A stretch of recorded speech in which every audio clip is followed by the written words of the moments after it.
یہ پہلے تو جو نوکھنڈی میں اور چاغی ڈسٹرکٹ میں جو واقعہ ہوا ہے میں اس کی مذمت کرتا ہوں. انسانی جانیں گئی ہیں، ان کی شدید الفاظ میں مذمت کرتا ہوں کہ یہ ہوا ہے.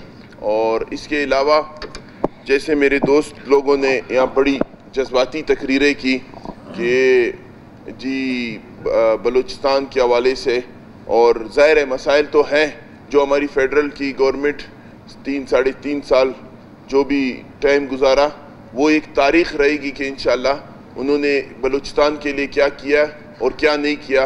اور یہ میں اس فلور پہ بات بار بار کرتا ہوں کہ یہ PSDP یاد رکھنا جو 3.5 سال میں بلوچستان کو پیسے ملے.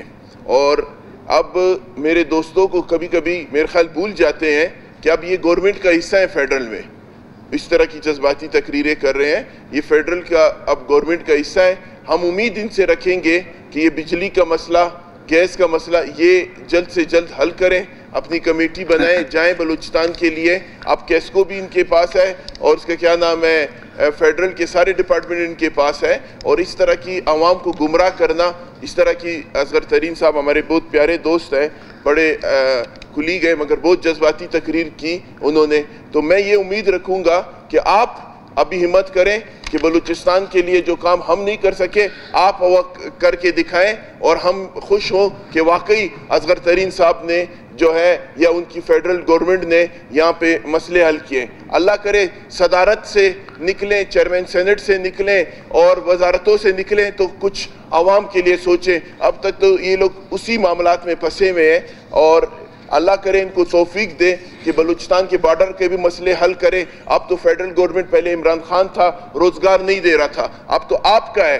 آپ کو بھی چاہیے کہ بھئی آپ جائیں، ایک ہفتے کے اندر آرڈر کرائیں. یہ پورے بلوچستان سن رہے ہیں، یہ بارڈر کے لوگ سن رہے ہیں کہ یہ دیکھیں جمعیت الاسلام نے جو ہے بلوچستان کے لیے یہ کارنامہ انجام دیا ہے، ہم نے قربانی دی کہ جو خان صاحب نہیں کر سکے. اور اگر آپ پھر بھی نہیں کرا سکے تو پھر آپ کو فیڈرل میں بیٹھنے کا حق نہیں ہے، پھر اعتراض کرنے کا بھی حق نہیں ہے، پھر جھوٹ بولنے کا بھی حق نہیں ہے آپ کو. اور یہ تہذیب آج اللہ تعالیٰ نے آپ کو موقع بھی دے دیا کہ آپ ایک ہفتے کے اندر نوٹیفیکیشن کرائیں کہ بھئی یہ آج ہم نے بلوچستان کی عوام کو ہم نے ریلیف دے دیا ہے.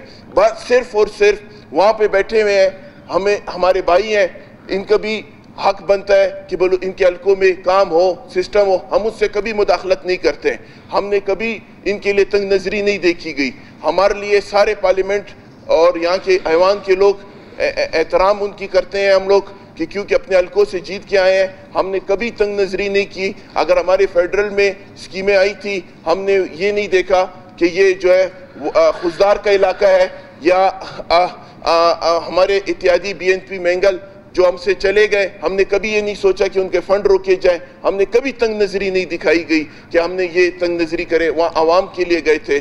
تو میں جناب اسپیکر آج اس فلور سے یہ کہنا چاہوں گا، اللہ تعالیٰ ان کو توفیق دے کہ بلوچستان کے بارڈر کا مسئلہ حل کرے، بلوچستان کے بجلی کا مسئلہ حل کرے، بلوچستان کے روڈوں کا مسئلہ حل کرے. اللہ تعالیٰ نے بھی ان کو موقع دیا ہے اور یہ کر سکے. اور یاد رکھنا جناب اسپیکر صاحب، یاد رکھنا پھر یہ نہ کہیں عوام میں جا کے کہ جی ہم بارڈر نہیں کھلوا سکے، ہم عوام کو روزگار نہیں دے سکے.